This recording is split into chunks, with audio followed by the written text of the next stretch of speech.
Have you ever wondered how an ice cold bath or cold plunge could possibly be good for you?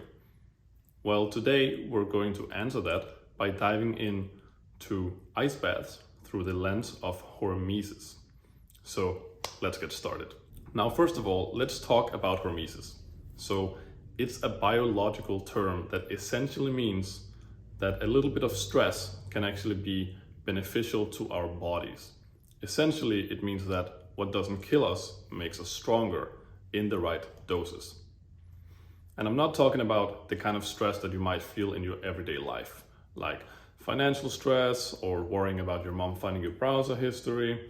No, I'm talking about short-term acute stressors like sprinting or going into an ice bath.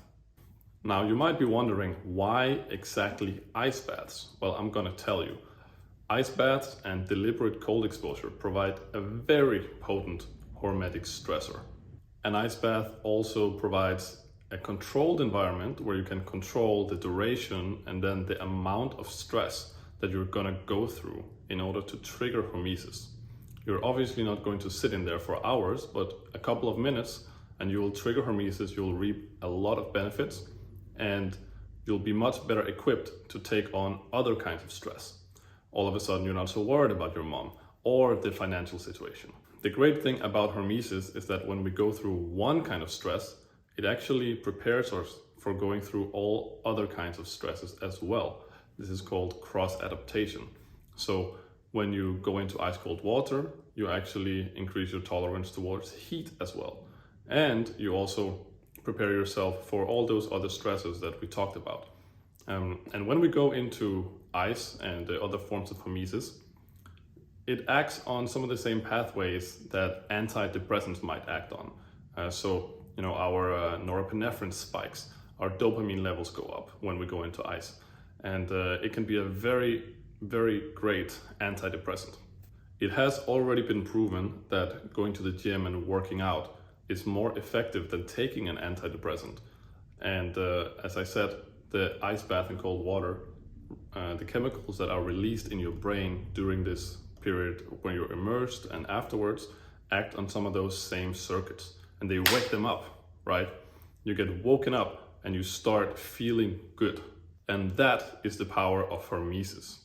Just 11 minutes per week in an ice bath. That's less than 2 minutes per day, and you will reap all these different benefits. Now, of course, you don't need to go straight into ice. It does sound extreme, and maybe it is for some people, but you can build up to it.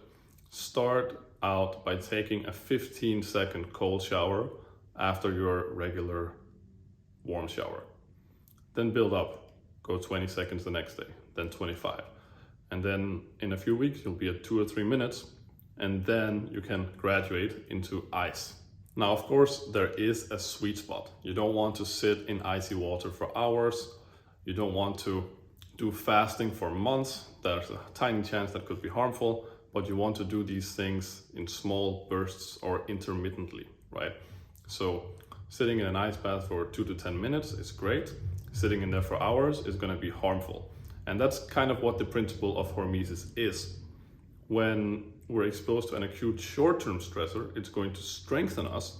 But if that stressor becomes chronic, then it's harmful to us. And it can cause long-term inflammation, all kinds of, our modern diseases. And that's why that financial worry, or worrying about your job, or worrying about your family life, when it's chronic, it's always there in the background. That's what causes inflammation. That's what causes all of our lifestyle issues. But if we can go into that acute stressor and strengthen our bodies, then we're also much more equipped to handle those long-term stressors. That's it for today. I hope you try it out and that you got value out of this.